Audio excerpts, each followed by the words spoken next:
are the three cycles, no? So you wrote there, carbon cycle, oxygen cycle, and water cycle.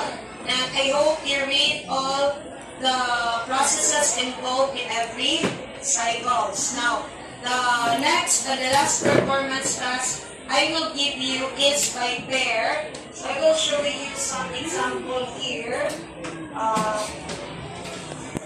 Wait for a while. So you can see here. So you see. So these are example of different cycle. Now, but the one I show you is water cycle. Ini siya.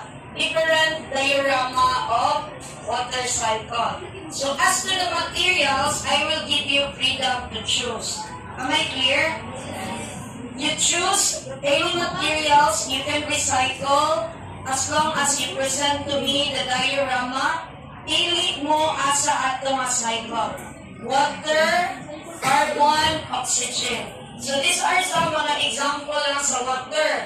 So that is performance task number 3. So this would be my last performance task with you. Now, this would be by pair. Pares. So kamita mo of pares. Liquor. Liquor. Later na lang. Liquor.